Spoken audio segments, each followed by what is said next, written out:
भगवते वासुदेवाय।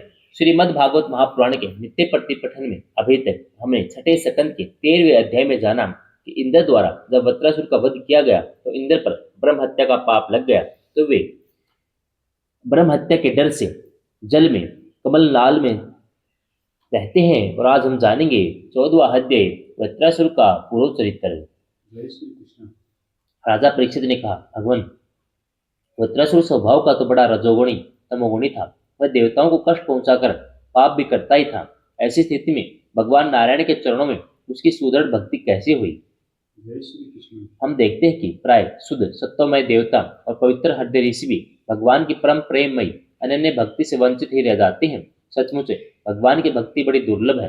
भगवान इस जगत के प्राणी पृथ्वी के धूलि कणों के समान ही असंख्य हैं।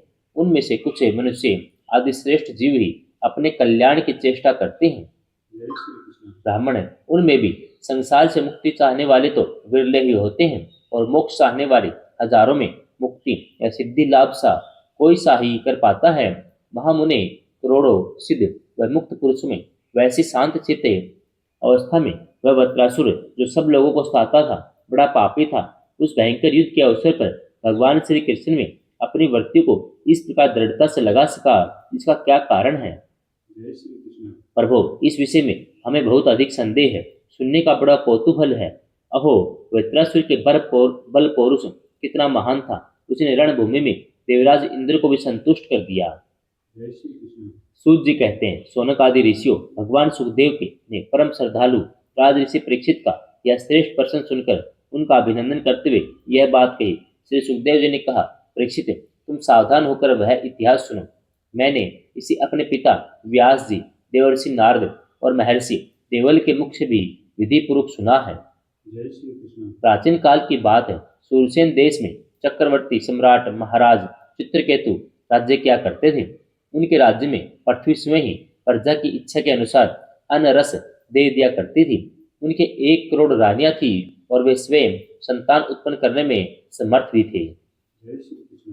परंतु उन्हें उनमें से किसी भी से गर्भ से कोई संतान न हुई। यो महाराज चित्रकेतु को किसी बात की कमी न थी। सुंदरता, उदारता, युवा अवस्था, कुलीनता, विद्या, ऐश्वर्य, संपत्ति आदि सभी गुणों से वे संपन्न थे। फिर भी उनकी पत्नियां बांझ थी, इसलिए उन्हें बड़ी चिंता रहती थी। जय श्री कृष्ण। वे सारी पृथ्वी के एक छत्र सम्राट थे। बहुत सी सुंदर रानियां थी। सारी पृथ्वी उनके वश में थी। सब प्रकार की संपत्तियां उनकी सेवा करने में उपस्थित थी, परंतु वे सब वस्तु इन्हें सुखी न कर सकी। जय श्री कृष्ण। एक दिन शाप और वरदान देने में समर्थ अंगिरा ऋषि स्वच्छंद रूप से विभिन्न लोकों में विचरते हुए राजा चित्रकेतु के महल में पहुंच गए। राजा ने पृथ्वीथान, अर्घ्य आदि से उनकी विधि पूर्वक पूजा की। आतिथ्य सत्कार हो जाने के बाद जब अंगिरा ऋषि सुखपूर्वक आसन पर विराज गए, तब राजा चित्रकेतु भी शांत भाव से उनके पास बैठ गए। जय श्री कृष्ण। महाराज, महर्षि अंगिरा ने देखा कि यह राजा बहुत विनयी है, मेरे पास पृथ्वी पर बैठकर मेरी भक्ति कर रहा है। तब उन्होंने चित्रकेतु को संबोधित करते उसे आदर देते हुए यह बात कही। अंगिरा ऋषि ने कहा, राजन, तुम अपनी प्रकृतियों, गुरु, मंत्री, राष्ट्र, दुर्ग, कोष, सेना और मित्र के साथ सकुशल तो हो न। जैसे जीव महतत्व आदि 7 आवरणों से घिरा रहता है, वैसे ही राजा भी इन 7 प्रकृतियों से घिरा रहता है। जय श्री कृष्ण। उनके कुशल से तो राजा की कुशल है। नरेंद्र, जिस प्रकार राजा अपनी उपयुक्त प्रकृतियों के अनुकूल रहने पर भी राज्य सुख भोग सकता है, वैसे ही प्रकृतियां भी अपनी रक्षा का भार राजा पर छोड़कर सुख और समृद्धि लाभ कर सकती हैं। जय श्री कृष्ण। राजन, तुम्हारी रानियां, प्रजा, मंत्री, सलाहकार, सेवक, व्यापारी, अमात्य, दीवान, नागरिक, देशवासी, मंडलेश्वर, राजा, पुत्र तुम्हारे वश में तो है न। सच्ची बात तो यह है कि जिसका मन अपने वश में है उसके ये सभी वश में होते हैं। इतना ही नहीं, सभी लोग और लोकपाल भी बड़ी सावधानी से उसे भेंट देकर उसकी प्रसन्नता चाहते हैं। जय श्री कृष्ण। परंतु मैं देख रहा हूँ कि तुम स्वयं संतुष्ट नहीं हो। तुम्हारी कोई कामना अपूर्ण है। तुम्हारे मुख पर किसी आंतरिक चिंता के चिन्ह झलक रहे हैं। तुम्हारे इस असंतोष का कारण कोई और है या स्वयं तुम ही हो? जय श्री कृष्ण। परीक्षित, महर्षि अंगिरा यह जानते थे कि राजा के मन में किस बात की चिंता है। फिर भी उन्होंने उनके चिंता के संबंधों में अनेक प्रश्न पूछे। चित्रकेतु को संतान की कामना थी, अतः महर्षि के पूछने पर उन्होंने विनय से झुककर निवेदन किया।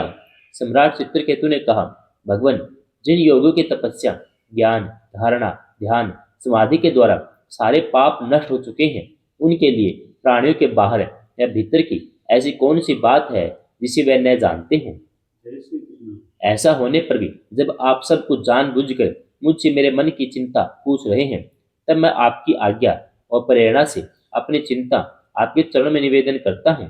मुझे पृथ्वी का साम्राज्य, ऐश्वर्य, संपत्तियां, जिनके लिए लोकपाल भी लालायित रहते हैं, वह सब प्राप्त है। जय श्री कृष्ण। परंतु संतान न होने के कारण मुझे इन सुख भोगों से उसी प्रकार तनिक भी शांति नहीं मिल रही है, जैसे भूखे प्यासे प्राणी को अन्न जल के सिवा दूसरे भोगों से। जय श्री कृष्ण। महाभाग्यवान महर्षि, मैं तो दुखी हूं ही। पिंडदान न मिलने की आशंका से मेरे पितर भी दुखी हो रहे हैं।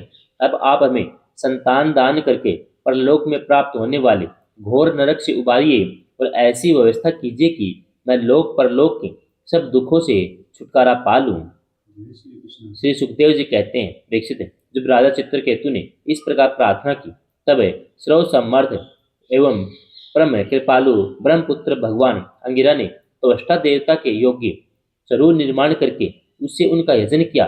परीक्षित, राजा चित्रकेतु की रानी में सबसे बड़ी और शुद्ध सद्गुणवती महारानी कृतधूति थी। महर्षि अंगिरा ने उन्हीं को यज्ञ का अवशेष प्रसाद दिया जय श्री कृष्ण। और राजा चित्रकेतु से कहा, राजन, तुम्हारी पत्नी के गर्भ से एक पुत्र होगा जो तुम्हें हर्ष और शोक दोनों ही देगा। जय श्री कृष्ण। यूं कहकर अंगिरा ऋषि चले गए। उस यज्ञ अवशेष प्रसाद के खाने से महारानी कृतधूति ने महाराज चित्रकेतु के द्वारा गर्भ धारण किया, जैसे कृतिका ने अपने गर्भ से अग्नि कुमार को धारण किया था। जय श्री कृष्ण। राजन, सूरसेन देश के राजा चित्रकेतु के तेज से कृतधूति का गर्भ शुक्ल पक्ष के चंद्रमा के समान दिनों दिन क्रमशः बढ़ने लगा। जय श्री कृष्ण। तदनंतर समय आने पर महारानी कृतधूति के गर्भ से एक सुंदर पुत्र का जन्म हुआ। उसके जन्म का समाचार पाकर सूरसेन देश की प्रजा बहुत ही आनंदित हुई। सम्राट चित्रकेतु के आनंद का तो कहना ही क्या था। जय श्री कृष्ण। वे स्नान करके पवित्र हुए। फिर उन्होंने वस्त्र आभूषणों से सुसज्जित हो ब्राह्मणों से स्वस्ति वाचन कराकर आशीर्वाद लेकर पुत्र का जात क्रम संस्कार करवाया। उन्होंने उन ब्राह्मणों को सोना, चांदी, वस्त्र, आभूषण, गांव, घोड़े, हाथी, 6 अर्बुद गोएं दान कर दी। जय श्री कृष्ण। उदार शिरोमणि राजा चित्रकेतु ने पुत्र के धन, यश और आयु की वृद्धि के लिए दूसरे लोगों को भी मुंह मांगी वस्तुएं दी। ठीक उसी प्रकार जैसे मेघ सभी जीवों का मनोरथ पूर्ण करता है। जय श्री कृष्ण। परीक्षित, जैसे यदि किसी कंगाल को बड़ी कठिनाई से कुछ धन मिल जाता है तो उसमें उसकी आसक्ति हो जाती है, वैसे ही बहुत कठिनाई से प्राप्त हुए उस पुत्र में राज ऋषि चित्रकेतु का स्नेह बंधन दिनों दिन दृढ़ होने लगा। जय श्री कृष्ण। माता कृतधूति को भी अपने पुत्र पर मोह होने के कारण बहुत ही स्नेह था, परंतु उनकी सौत रानियों में के मन में पुत्र की कामना से और भी जलन होने लगी। जय श्री कृष्ण। प्रतिदिन बालक का लाड प्यार करते रहने के कारण सम्राट चित्रकेतु का जितना प्रेम बच्चे की माँ कृतधूति में था, उतना दूसरी रानियों में न रहा। इस प्रकार एक तो वे रानियां संतान न होने के कारण दुखी थी, दूसरे राजा चित्रकेतु ने उनकी उपेक्षा कर दी। जय श्री कृष्ण। अतः वे डाह से अपने को धिक्कारने लगी और मन ही मन जलने लगी। वे आपस में कहने लगी, अरे बहनों, पुत्रहीन स्त्री बहुत ही अभागिनी होती है। पुत्र वाली सोते तो दासी के समान उसका तिरस्कार करती हैं। जय श्री कृष्ण। और तो और समय पति देव भी उसे पत्नी करके नहीं मानते। सचमुच से पुत्रहीन स्त्री धिक्कार के योग्य है। भला दासियों को क्या दुख है, वे तो अपने स्वामी की सेवा करके निरंतर सम्मान पाती रहती हैं, परंतु हम अभागिनी तो इसमें उनसे भी गई बीती हो रही हैं और दासियों की दासी के समान बार बार तिरस्कार पा रही हैं। जय श्री कृष्ण। परीक्षित, इस प्रकार वे रानियां अपनी सौत की गोद भरी देखकर जलती रहती थी। राजा भी उनकी ओर से उदासीन हो गए थे। फलतः उनके मन में कृतधूति के प्रति बहुत अधिक द्वेष हो गया। जय श्री कृष्ण। द्वेष के कारण रानियों की बुद्धि मारी गई, उनके चित्त में क्रूरता छा गई। उन्हें अपने पति चित्रकेतु का पुत्र स्नेह सहन न हुआ, इसलिए उन्होंने चिढ़कर नन्हे से राजकुमार को विष दे दिया। जय श्री कृष्ण। महारानी कृतधूति को सोतों की इस घोर पापमय करतूत का कुछ भी पता न था। उन्होंने दूर से देखकर समझ लिया कि बच्चा सो रहा है, इसलिए वे महल में इधर उधर डोलती रही। बुद्धिमती रानी ने यह देखकर कि बच्चा बहुत देर से सो रहा है, धाई से कहा, कल्याणी, मेरे लाल को ले आ। धाई ने सोते हुए बालक के पास जाकर देखा कि उसके नेत्रों की पुतलियां उलट गई हैं। प्राण, इंद्रिय, जीव आत्मा ने उसके शरीर से विदा ले ली है। यह देखती ही, हाय रे, मैं मारी गई, इस प्रकार कहकर वह धरती पर गिर पड़ी। जय श्री कृष्ण। धाई अपने दोनों हाथों से छाती पीट पीट कर बड़े आर्त स्वर से जोर जोर से रोने लगी। उसका रोना सुनकर महारानी करधोती जल्दी जल्दी अपने पुत्र के शयन गृह में पहुंची। उन्होंने देखा कि मेरा छोटा सा बच्चा अकस्मात मर गया है।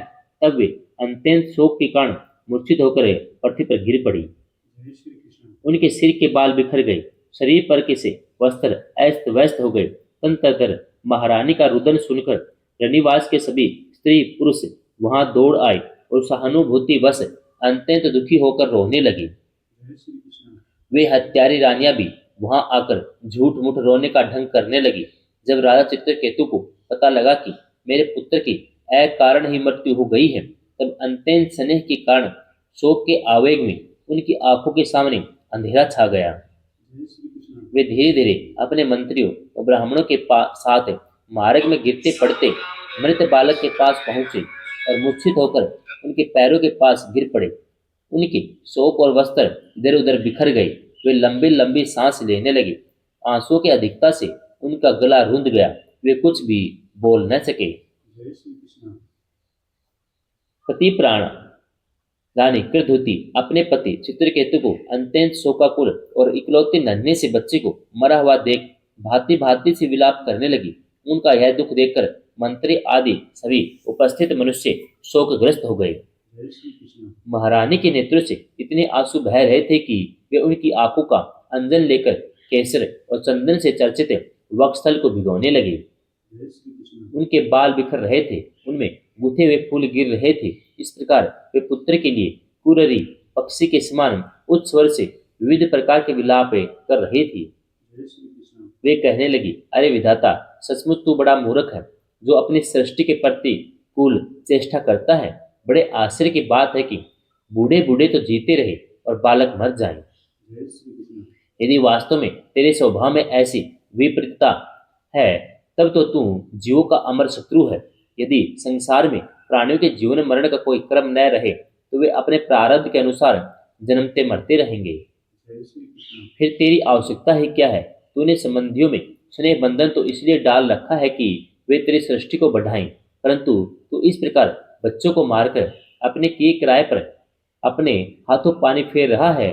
फिर वे अपने मृत पुत्र की ओर देखकर कहने लगी, बेटा, मैं तुम्हारे बिना अनाथ और दीन हो रही हूँ। जय श्री कृष्ण। मुझे छोड़कर इस प्रकार चले जाना तुम्हारे लिए उचित नहीं है। तनिक आंखें खोलकर तो देख तो सही, तुम्हारे पिताजी तुम्हारे वियोग में कितने शोक संतप्त हो रहे हैं। बेटा, जिस घोर नरक को निसंतान पुरुष बड़ी कठिनाई से पार कर पाते हैं, उसे हम तुम्हारे सहारे अन्यास ही पार कर लेंगे। अरे बेटा, तुम इस यमराज के साथ दूर मत जाओ, यह तो बड़ा निर्दयी है। मेरे प्यारे लल्ला, ओ राजकुमार, उठो। बेटा, देखो, तुम्हारे साथी बालक तुम्हें खेलने के लिए बुला रहे हैं। जय श्री कृष्ण। तुम्हें सोते सोते बहुत देर हो गई, अब भूख लगी होगी। उठो, कुछ खा लो, और कुछ नहीं तो मेरा दूध ही पी लो। अपने सौजन संबंधी हम लोगों का शोक दूर करो। जय श्री कृष्ण। प्यारे लाल, आज मैं तुम्हारे मुखार विंद पर वह भोली भाली मुस्कुराहट और आनंद भरी चितवन नहीं देख रही हूँ। मैं बड़ी अभागिनी हूँ। हाय हाय, अब भी मुझे तुम्हारी सुमधुर तोतली बोली नहीं सुनाई दे रही है। जय श्री कृष्ण। क्या सचमुच निष्ठुर यमराज तुम्हें उसे परलोक में ले गया जहां से फिर कोई लौट कर नहीं आता? जय श्री कृष्ण।